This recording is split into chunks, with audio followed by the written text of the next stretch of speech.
어머, 엄마. 시어머니 통장에서 또 5천만 원 빼도 될까? 며느리 미연의 목소리가 안방문 틈으로 새어나왔습니다. 나는 거실 소파에 멍하니 앉아있는 척하며 귀를 기울였습니다. 당연하지. 어차피 치매 걸린 사람이 뭘 알겠어. 통장에 얼마가 있는지도 모를 텐데. 전화기 너머 며느리 친정어머니의 목소리까지 선명하게 들렸습니다. 그래도 벌써 2억은 빼서 썼는데 준호 오빠한테 들키면 어떡해. 너희 남편, 그 바보가 뭘 알겠니? 자기 엄마가 얼마나 가진지도 모르잖아. 너만 조심하면 돼. 나는 떨리는 손을 꼭 쥐었습니다. 하지만 표정은 여전히 멍한 채로 유지했습니다. 벽에 걸린 시계를 흐릿한 눈으로 바라보는 척하면서 마음속으로는 오늘 날짜와 시간, 그들의 대화 내용을 하나하나 기억에 새겼습니다. 2024년 11월 15일 오후 3시 24분, 며느리가 내 돈을 훔친 것을 당당히 자백하는 순간이었습니다. 이 모든 것이 시작된 건 3년 전이었습니다. 2021년 가을, 남편이 세상을 떠난 지 1년째 되던 해였습니다. 나는 서울 서초구에 있는 50평 아파트에서 아들 내외, 손녀와 함께 살고 있었습니다. 겉으로는 평화로운 대가족이었지만 남편이 떠난 후부터 며느리의 태도가 조금씩 달라지기 시작했습니다. 어머님, 병원 다녀오셨어요? 그날도 며느리 미연은 친절한 목소리로 물었지만 눈빛은 차가웠습니다. 응, 약 타러 갔다 왔어. 나는 평소처럼 대답했습니다. 72세의 나이에도 아직 정정한 편이었고 혼자서도 충분히 생활할 수 있었습니다. 하지만 그날 저녁 우연히 며느리와 아들의 대화를 듣게 되었습니다. 여보, 어머님 요즘 깜빡하시는 일이 많아진 것 같아. 그래, 나는 못 느꼈는데. 아까도 병원 다녀왔냐고 물었더니 안 갔다고 하시더라고. 분명 아침에 가셨는데. 거짓말이었습니다. 내가 병원 다녀왔다고 분명히 대답했는데 며느리는 정반대로 아들에게 전달하고 있었습니다. 진짜? 그럼 한번 살펴봐야겠네. 아들 준호의 목소리에는 걱정이 묻어났지만 동시에 어떤 기대감 같은 것도 느껴졌습니다. 그때는 그것이 무엇인지 몰랐습니다. 며칠 후 더 충격적인 일이 벌어졌습니다. 거실에서 TV를 보고 있는데 며느리가 친구와 통화하는 소리가 들렸습니다. 우리 시어머니 재산이 꽤 되거든. 약국 체인 하셨던 분이라 최소 50억은 되지 않을까? 땅도 있고 현금도 많으시대. 내 심장이 쿵 내려앉았습니다. 사실 재산은 50억이 아니라 150억이 넘었지만 그것은 아무에게도 말한 적이 없는 비밀이었습니다. 그런데 요즘 치매 기운이 보이셔서 미리 준비를 좀 해야 할 것 같아. 그 순간 나는 깨달았습니다. 며느리가 나를 치매 환자로 만들려 한다는 것을, 그리고 그 목적이 무엇인지도 선명하게 보였습니다. 그날 밤 나는 오래 고민했습니다. 당장 따지고 들어갈 수도 있었지만 그러면 며느리가 발뺌할 게 뻔했습니다. 아들도 아내 편을 들 가능성이 컸고요. 무엇보다 그들의 진짜 속내가 궁금했습니다. 내 아들이, 내 며느리가 정말 어디까지 갈 수 있는지 보고 싶었습니다. 그래서 나는 결심했습니다. 치매 환자 연기를 시작하기로. 다음 날부터 조금씩 연기를 시작했습니다. 날짜를 물으면 일부러 틀리게 대답하고 방금 한 말을 다시 물어보기도 했습니다. 밥을 먹었는지 안 먹었는지 헷갈리는 척도 했고요. 어머님, 아까 점심 드셨잖아요. 그랬나? 안 먹은 것 같은데. 며느리의 눈이 반짝였습니다. 마치 기다리던 일이 벌어진 것처럼 말입니다. 일주일 후 며느리는 아들을 설득해 나를 병원에 데려갔습니다. 의사 앞에서 나는 더욱 적극적으로 연기했습니다. 할머니, 올해가 몇 년도인지 아세요? 2019년. 아니, 2020년인가? 의사는 고개를 갸웃거렸지만 며느리가 옆에서 거들었습니다. 선생님, 집에서는 더 심해요. 저희를 못 알아보실 때도 있고. 또 거짓말이었습니다. 하지만 나는 가만히 있었습니다. 병원에서 돌아온 후 며느리의 행동은 더욱 대담해졌습니다. 내 통장을 관리하겠다고 나서고 중요한 서류들을 자기가 보관하겠다고 했습니다. 어머님, 이제 이런 건 저희가 관리해 드릴게요. 어머님은 편하게 계세요. 아들도 동의했습니다.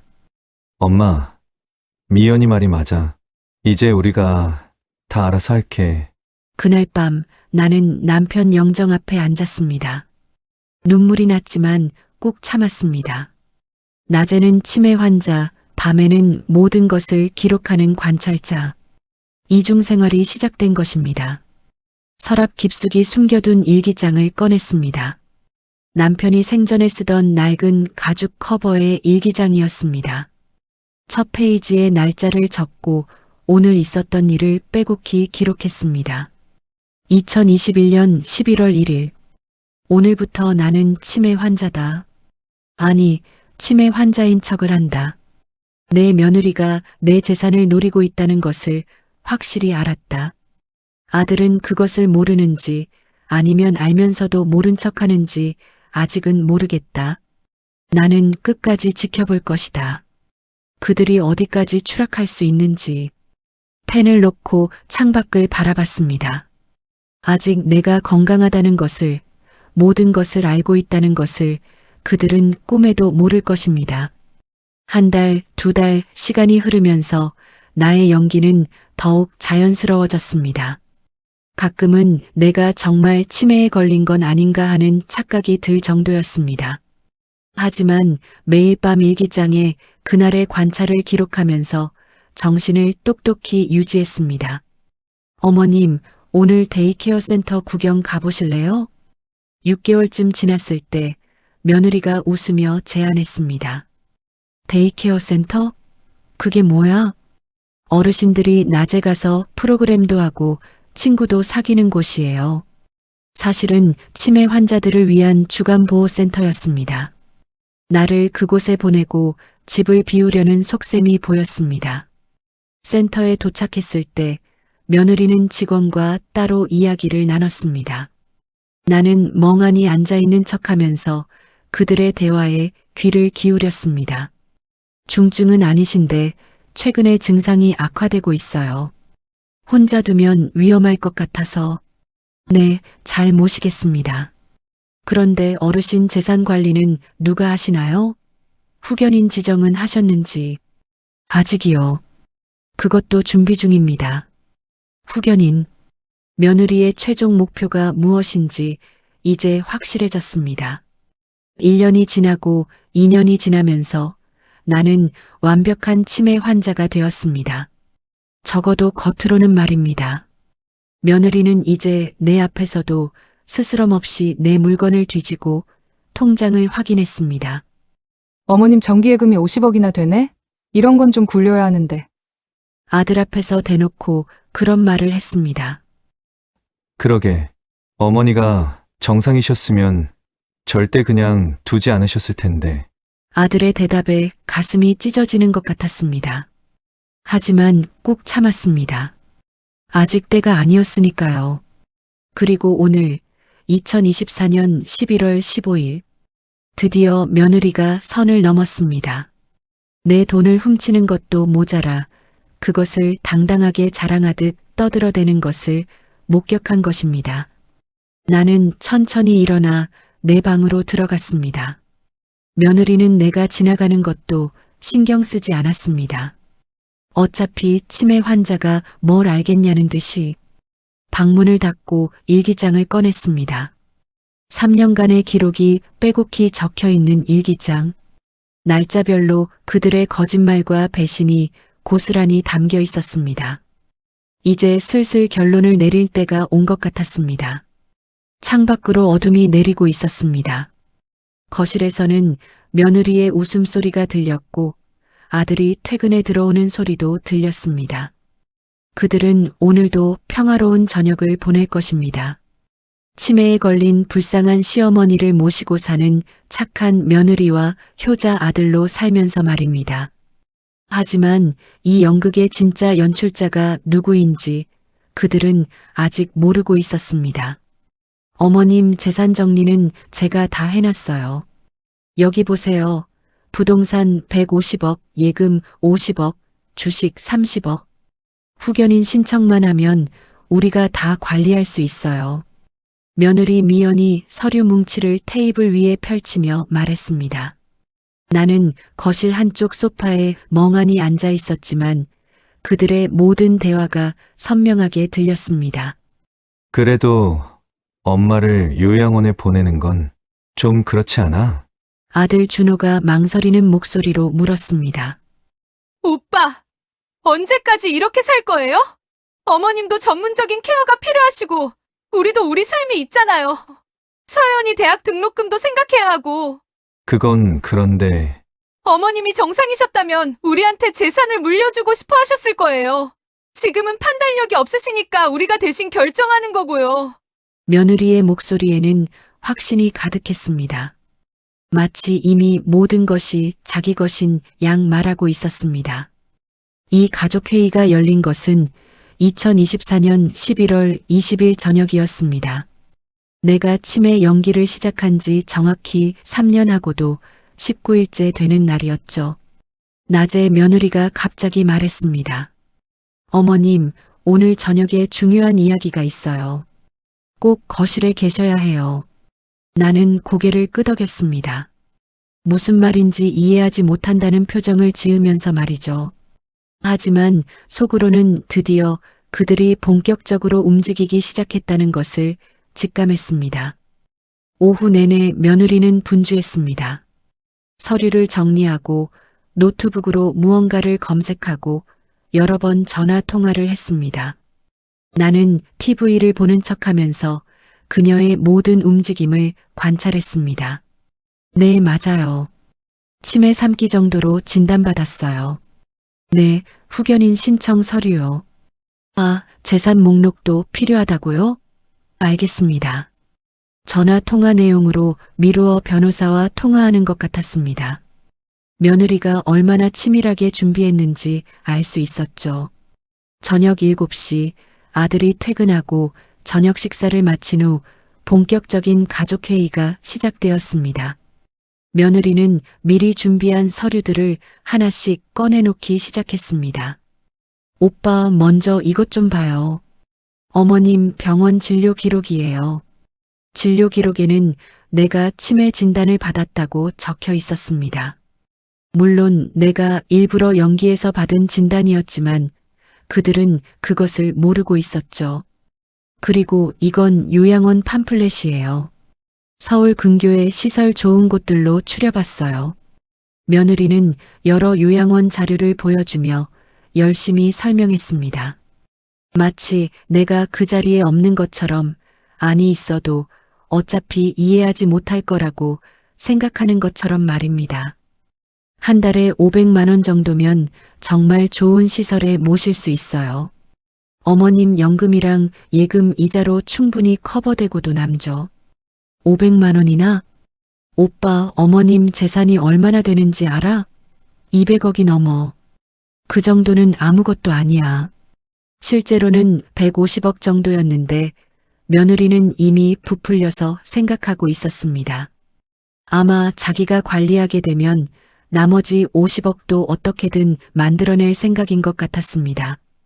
그런데 엄마가 정말 요양원에 가셔야 할 정도야? 아들이 조심스럽게 물었습니다. 그래도 마지막 양심이 남아있는 건지 아니면 형식적인 걱정인지 알 수 없었지만요. 오빠, 어제도 어머님이 새벽에 일어나서 현관문 열고 나가려고 하셨어.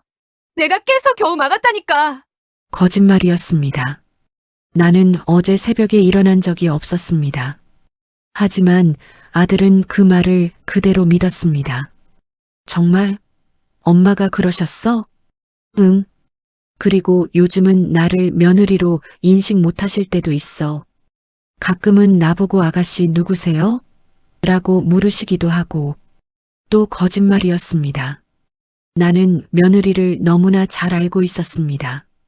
3년 전 남편 장례식장에서 몰래 내 통장을 뒤지던 그 여자를 어떻게 모를 수가 있겠습니까? 그 정도야?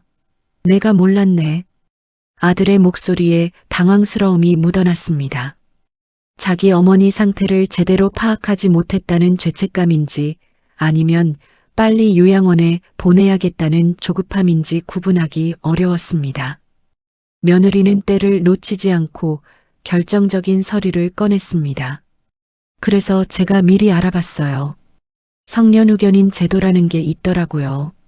성년후견인? 치매나 정신질환으로 판단 능력이 부족한 어르신들을 위해 가족이 대신 재산을 관리하고 중요한 결정을 내려주는 제도예요. 며느리는 마치 오래전부터 준비한 것처럼 유창하게 설명했습니다. 아마 인터넷으로 열심히 공부했겠죠. 후견인이 되면 어머님 통장 관리, 부동산 처분, 병원 입원 결정 같은 것들을 우리가 합법적으로 할 수 있어요. 합법적으로라는 단어를 강조하는 걸 보니 지금까지는 불법적으로 내 돈을 뺏쓰고 있었다는 걸 스스로도 알고 있는 모양이었습니다. 나는 그들의 대화를 들으며 속으로 모든 것을 기억했습니다. 오늘 밤 일기장에 써야 할 내용들이 머릿속에 차곡차곡 정리되고 있었죠. 근데 엄마가 동의하셔야 하는 거 아니야? 아니야. 의사 진단서랑 우리 동의서만 있으면 돼.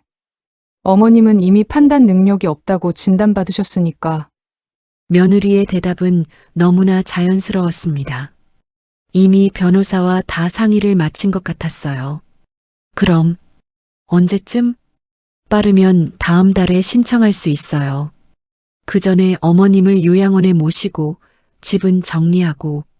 집을 정리한다고? 이 집을 계속 유지할 필요는 없잖아요. 팔면 시세가 30억은 될 텐데. 며느리의 눈이 반짝였습니다. 내가 평생 살아온 집을 벌써 팔 생각을 하고 있다니. 남편과 함께 30년을 살았고 아들을 키웠고 손녀가 태어난 이 집을 말입니다. 그건 좀 너무한 것 같은데. 아들이 약하게 반대했지만 며느리는 이미 준비한 논리로 반박했습니다. 오빠, 현실적으로 생각해야지.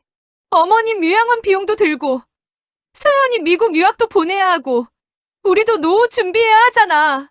서연이는 우리 손녀였습니다. 16살 고등학교 1학년이었죠. 유일하게 나를 진심으로 대해주는 아이였습니다. 서연이가 미국 유학을 가고 싶어 해. 아직 얘기는 안 했지만 기회가 되면 보내야지. 그리고 강남에 아파트도 하나 장만하고 싶고. 결국 본심이 나왔습니다. 내 재산으로 강남 아파트를 사고 손녀를 미국에 보내고 자기들 노후까지 해결하겠다는 것이었습니다. 나는 천천히 고개를 들어 그들을 바라봤습니다. 며느리는 서류를 정리하며 무언가를 계산하고 있었고 아들은 복잡한 표정으로 커피를 마시고 있었습니다. 엄마, 아들이 나를 보며 물었습니다. 뭐 필요한 거 있어? 나는 멍한 표정으로 고개를 저었습니다. 아무것도 이해하지 못한다는 표정으로요. 하지만 속으로는 생각했습니다. 준호야, 네가 정말 이런 아이였니? 내가 너를 이렇게 키웠니? 며느리가 다시 말했습니다. 어머님, 졸리시면 주무세요. 저희가 알아서 정리할게요. 알아서 정리한다. 그 말이 가슴에 비수처럼 꽂혔습니다. 내 인생을, 내 재산을, 내 존재를 그들이 알아서 정리하겠다는 것이었으니까요. 나는 천천히 일어섰습니다. 비틀거리는 척하며 방으로 향했죠. 뒤에서 며느리의 목소리가 들렸습니다. 진짜 많이 안 좋아지신 것 같아. 빨리 진행하는 게 좋겠어. 방문을 닫고 나는 침대에 앉았습니다. 그리고 일기장을 꺼냈습니다.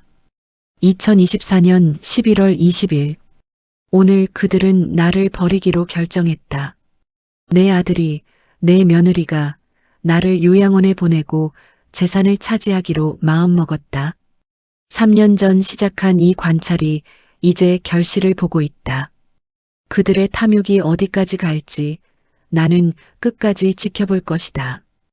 펜을 놓고 창밖을 바라봤습니다. 달빛이 창으로 들어와 일기장을 비추고 있었습니다. 남편 생전에 함께 보던 달이었는데 이제는 혼자 봐야 하는 달이 되었습니다. 거실에서는 여전히 그들의 대화 소리가 들렸습니다. 내 재산을 어떻게 나눌지, 어느 요양원이 좋을지 열심히 의논하고 있었죠. 나는 일기장을 다시 펼쳤습니다. 오늘 그들이 한 말, 표정, 몸짓 하나하나를 자세히 기록하기 시작했습니다. 언젠가 이 기록이 필요한 날이 올 것이라는 예감이 들었기 때문입니다. 3년 전에는 그저 관찰하고 싶었을 뿐이었습니다. 하지만 이제는 달랐습니다. 그들이 선을 넘었고 나도 이제 결정을 내려야 할 시간이 다가오고 있었습니다. 치매 환자인 척하는 것도 이제 지겨웠습니다. 하지만 아직은 아니었습니다.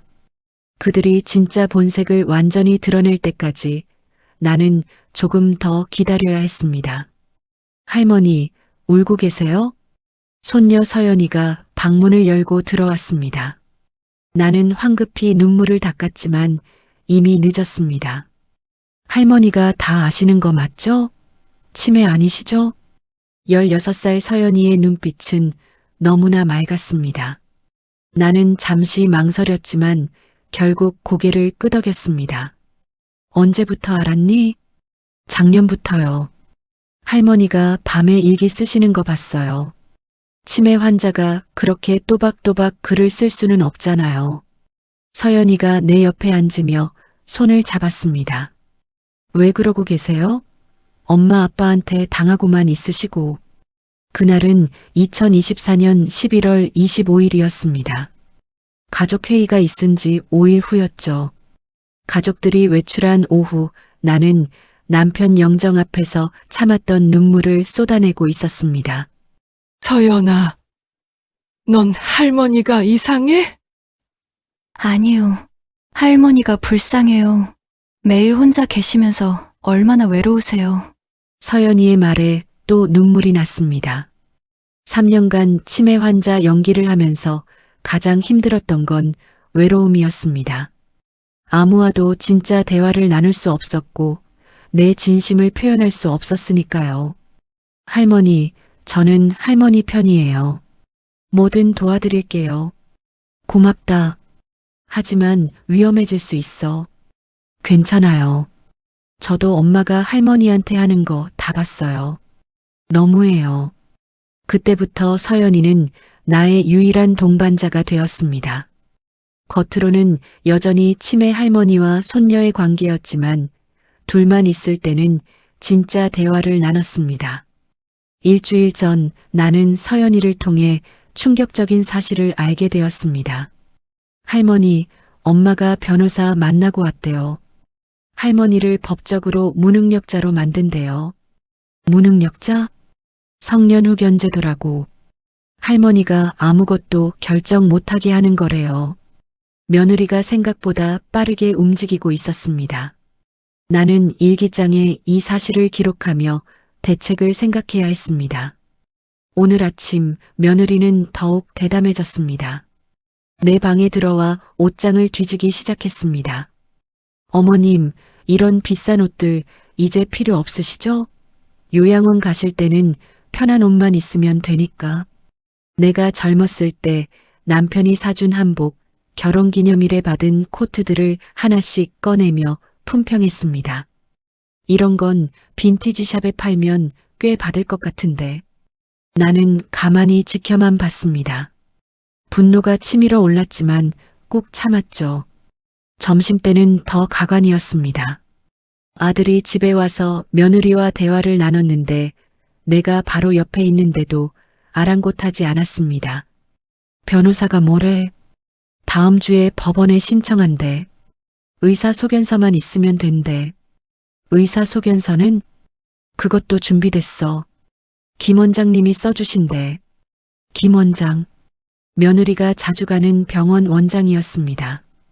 아마 뒷돈을 주고 거짓 소견서를 받았겠죠. 그럼 이제 정말 끝나는 거야? 응. 후견인 되면 우리가 다 처리할 수 있어. 아들의 목소리에는 안도감이 묻어났습니다. 마치 큰 짐을 내려놓는 것처럼요. 그날 밤 나는 서연이를 불렀습니다. 서연아, 할머니가 부탁이 있어. 뭐든지 말씀하세요. 이 일기장을 네가 보관해 줄래? 혹시 할머니한테 무슨 일이 생기면. 할머니, 무슨 일 없을 거예요. 하지만 나는 알고 있었습니다. 곧 결정적인 순간이 올 거라는 것을, 3년간의 관찰이 끝나가고 있다는 것을. 다음 날 오랜 친구 영희가 집에 왔습니다. 서울대 약대 동기이자 지금은 변호사로 일하는 친구였죠. 정수가 정말 괜찮니? 영희 앞에서만큼은 정상적으로 행동할 수 있었습니다. 며느리가 외출한 시간을 노려 만났으니까요. 3년이나 이런 연기를 하다니. 너무 힘들었겠다. 견딜만해. 그런데 이제 결정을 내려야 할 것 같아. 나는 영희에게 그동안 모은 증거들을 보여줬습니다. 일기장, 녹음 파일, 며느리가 훔친 돈의 증거들. 이 정도면 충분해. 고소하면 다 잡아넣을 수 있어. 아직은 때가 아니야. 좀 더 기다려야 해. 영희는 걱정스러운 눈빛으로 나를 봤지만 내 결심이 확고한 것을 알고는 더 이상 말리지 않았습니다.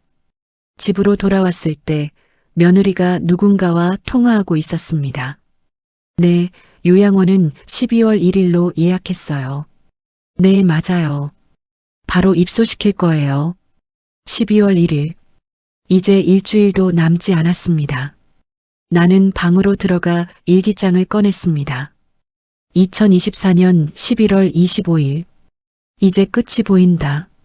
그들은 나를 버릴 준비를 끝냈고 나도 내 준비를 끝낼 때가 되었다. 어머님 생명보험 수익자를 나로 바꿔놨어. 30억짜리야. 어머님이 돌아가시면 우리가 다 받을 수 있어. 며느리가 전화로 자랑하듯 말하는 소리가 들렸습니다. 나는 화장실에서 나오다 멈춰섰습니다. 어떻게 바꿨냐고? 어머님 도장 있잖아. 그거면 충분하지. 어차피 치매 환자인데 누가 뭐라 하겠어? 내 생명보험까지 손을 댔다니. 더 이상 참을 수 없었습니다. 다음 날인 11월 27일 영희가 다시 왔습니다. 이번에는 젊은 여자 한 명과 함께였습니다. 정수가 내 조카 윤주야. 얘도 변호사고 재산 신탁 전문이야. 안녕하세요, 할머니. 영희 이모한테 다 들었어요. 윤주는 30대 초반으로 보였습니다. 눈빛이 날카롭고 똑똑해 보였죠. 3년간 증거를 모으셨다고요? 정말 대단하세요. 며느리가 시장 간 사이 우리는 거실에 둘러앉았습니다. 서연이도 학교에서 일찍 돌아와 함께했습니다. 할머니, 일단 재산부터 안전하게 옮겨야 해요. 후견인 신청이 받아들여지면 할머니가 아무것도 못하시게 돼요. 윤주가 서류를 펼치며 설명했습니다. 비밀 신탁이라는 게 있어요. 겉으로는 할머니 명의지만 실제 관리는 제3자가 하는 거예요. 그게 가능해? 네. 특히 할머니처럼 정신이 멀쩡하신데 치매로 오해받는 경우를 위한 제도예요. 영희가 덧붙였습니다. 정수가 내전 재산을 치매 환자 지원 재단에 기부하는 것도 좋은 방법이야. 그럼 며느리가 아무것도 가져갈 수 없어. 나는 고개를 끄덕였습니다. 이미 마음의 결정을 내렸으니까요. 그런데 시간이 별로 없어요. 12월 1일에 요양원 간다고 하셨죠? 서연이가 걱정스럽게 물었습니다. 할머니, 제가 엄마 핸드폰 봤는데요. 병원에서 치매 말기 진단서 받기로 했대요. 말기라고? 네. 그래야 빨리 후견인 될 수 있대요. 며느리의 계획은 생각보다 치밀했습니다. 나를 치매 말기로 만들어 모든 권리를 빼앗으려는 거였죠. 윤주가 빠르게 계산기를 두드렸습니다. 할머니 재산이 정확히 얼마나 되세요? 부동산 150억, 예금 50억, 주식 30억 정도야. 230억이면 며느리가 다 가져가면 세금만 100억 가까이 될 텐데. 그래서 나는 다 기부할 거야. 한 푼도 안 남기고. 영희가 미소를 지었습니다. 그게 정숙이답지. 근데 아들은 어떡할 거야? 준호는 스스로 선택한 길이야. 마음이 아팠지만 어쩔 수 없었습니다. 아들도 공범이었으니까요. 그때 현관문 열리는 소리가 났습니다. 며느리가 돌아온 것입니다. 어머님, 손님 오셨어요? 며느리가 거실로 들어오며 우리를 의심스럽게 봤습니다. 제 친구들이에요. 오랜만에 놀러 왔어요. 영희가 자연스럽게 연기했습니다. 아, 그러세요? 차라도 드릴까요? 괜찮아요. 이제 가려고요. 영희와 윤주가 일어섰습니다. 가기 전에 영희가 내 손을 꼭 잡았습니다. 정수가 약속한 거 잊지 마. 그것은 우리끼리의 암호였습니다. 내일 은행에서 만나기로 한 약속이었죠. 그들이 떠난 후 며느리가 물었습니다. 무슨 약속이에요? 나는 멍한 표정으로 고개를 저었습니다. 몰라. 기억 안 나. 며느리는 안심한 듯 부엌으로 갔습니다. 하지만 서연이가 작게 속삭였습니다. 할머니, 내일 제가 학교 빠지고 도와드릴게요. 아니야. 넌 학교 가. 할머니가 알아서 할게. 그날 밤 나는 오랜만에 편안하게 잠들었습니다. 드디어 반격을 시작할 때가 왔으니까요. 3년간의 치매 연기가 끝날 날이 머지 않았습니다. 아빠가 죽기 전에 말했어. 엄마 재산 다 나한테 물려주기로 약속했다고. 그런데 유언장이 없어서 못 받은 거래. 아들 준호가 며느리에게 말하는 소리가 들렸습니다. 나는 방문 밖에서 얼어붙었습니다. 진짜? 그럼 원래 우리 거네? 그렇지. 아빠가 암 투병할 때 엄마가 약속했대. 다 너한테 물려주겠다고. 거짓말이었습니다. 남편은 죽기 전까지 재산 얘기를 한 번도 하지 않았습니다. 오히려 정수가 우리 돈은 좋은 곳에 써라고 했었죠. 11월 28일 은행에서 영희와 윤주를 만났습니다. 며느리가 병원 간 사이를 틈타 나온 것입니다.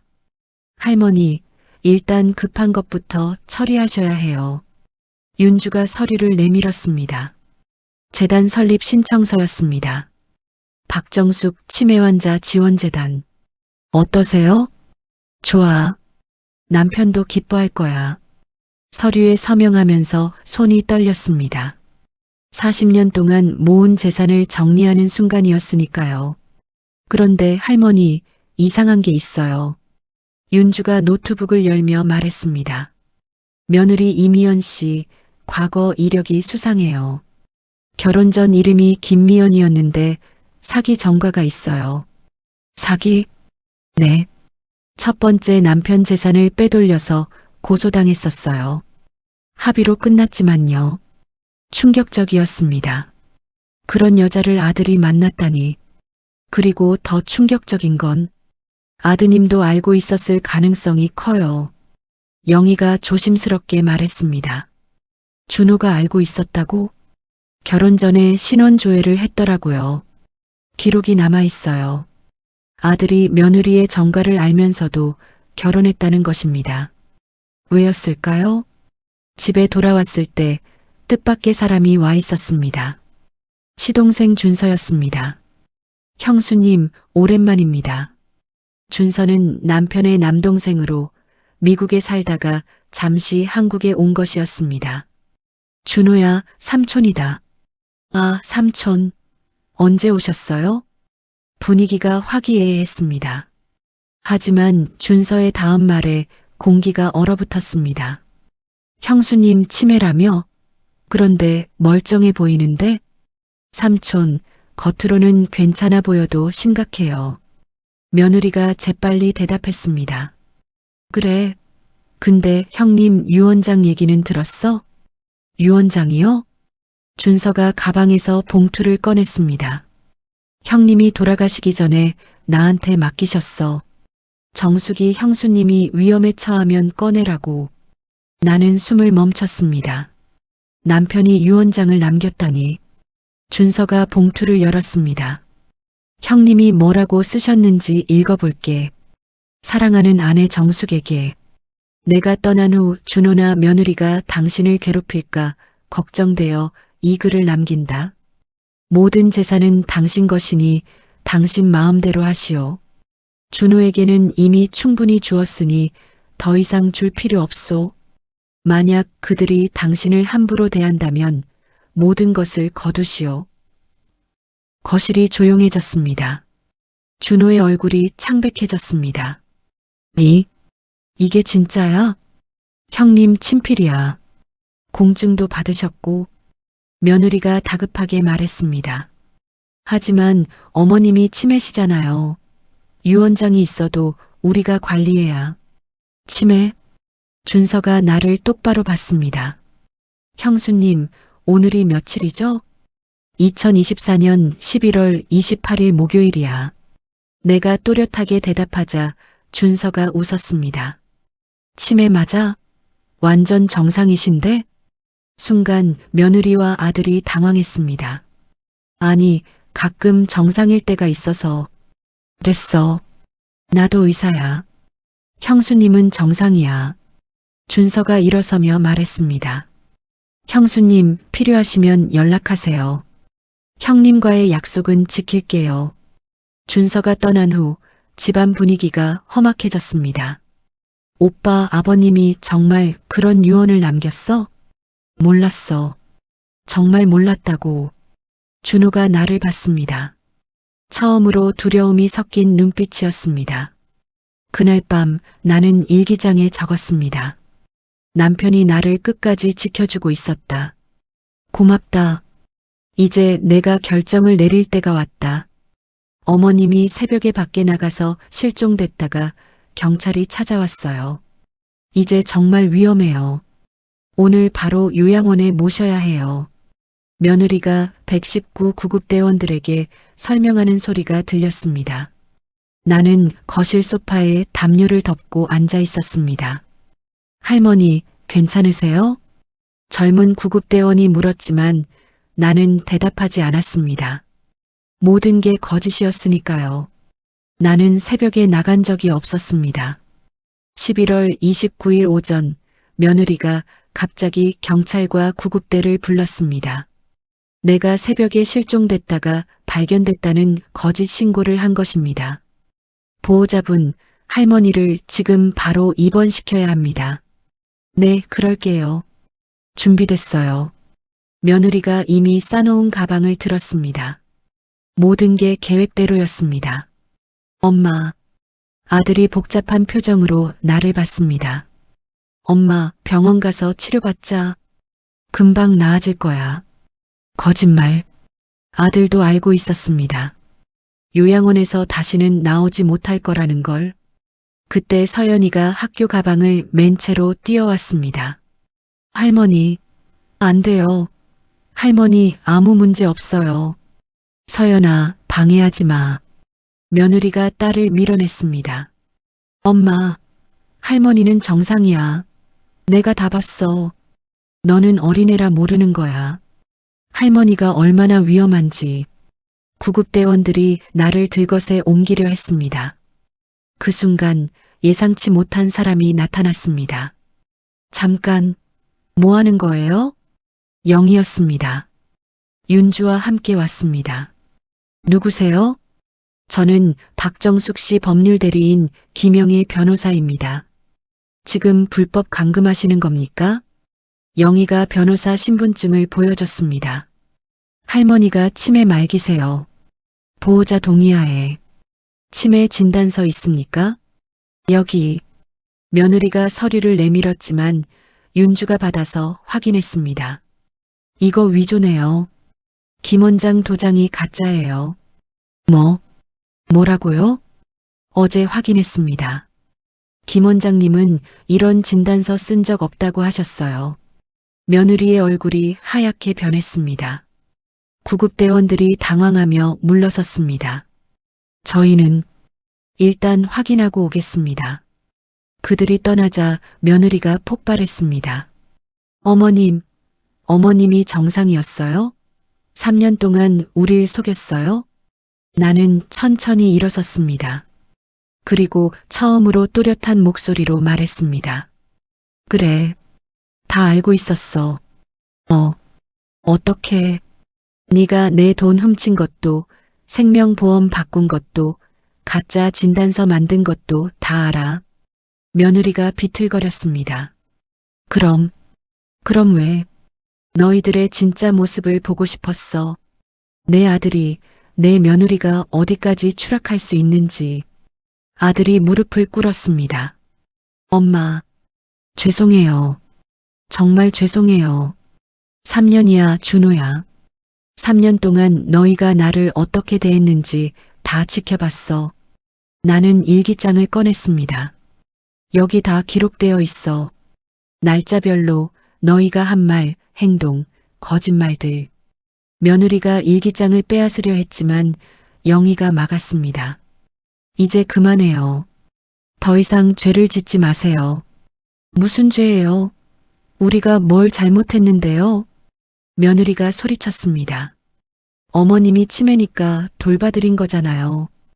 2억 훔친 것도 돌봄이야? 생명보험 바꾼 것도? 윤주가 차갑게 말했습니다. 다 증거 있습니다. 고소하면 최소 5년입니다. 그 순간 아들이 충격적인 말을 했습니다.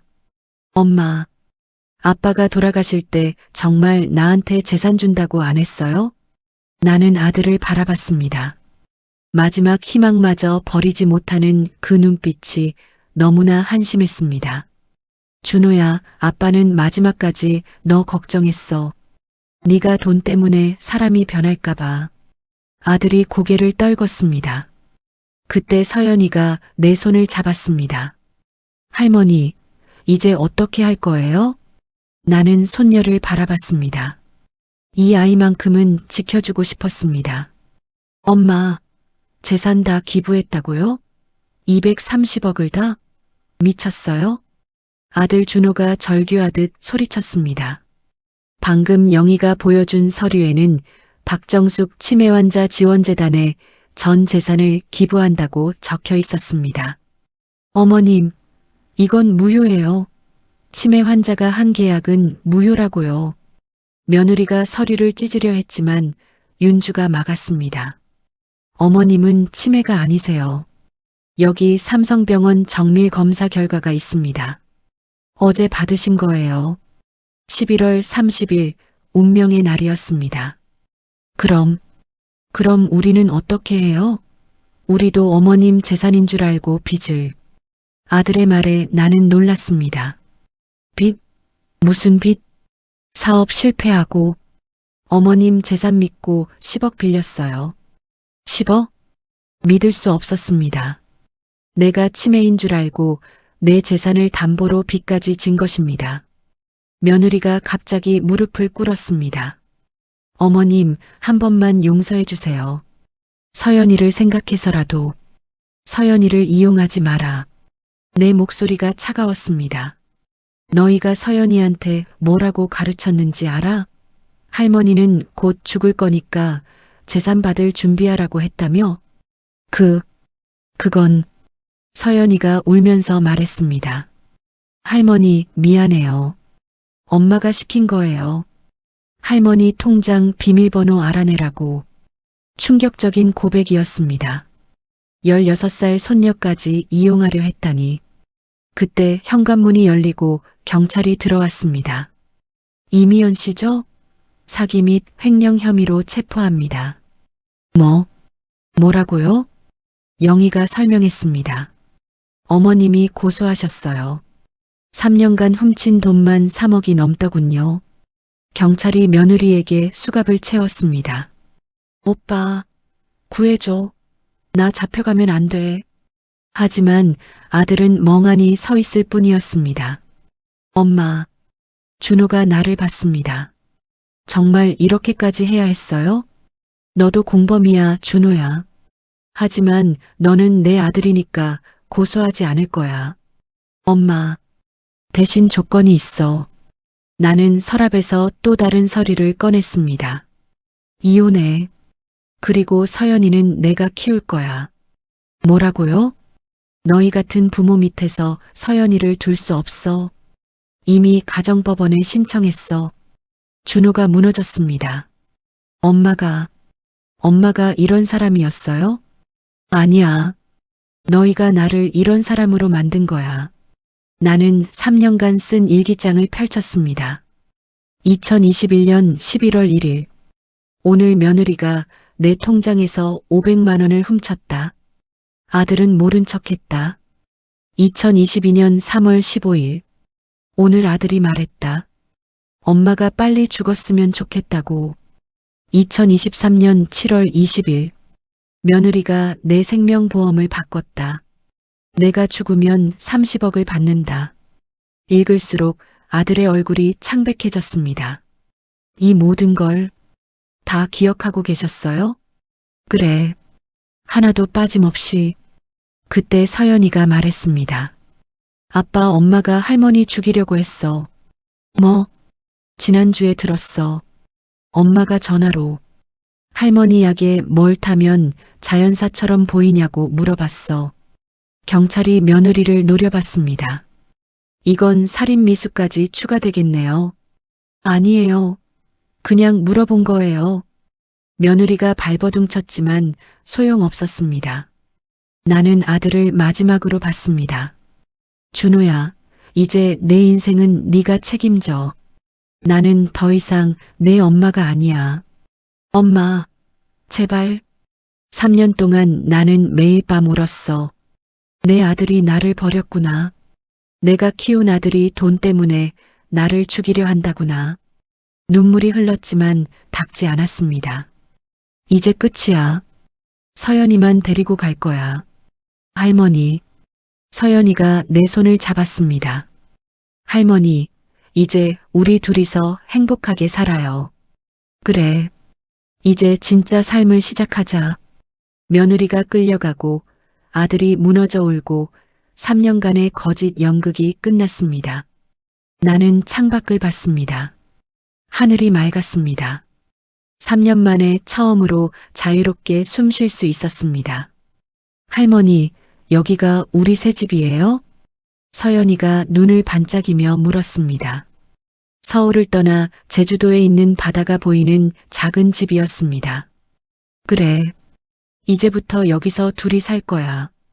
2025년 3월 모든 일이 정리된 지 3개월이 지났습니다.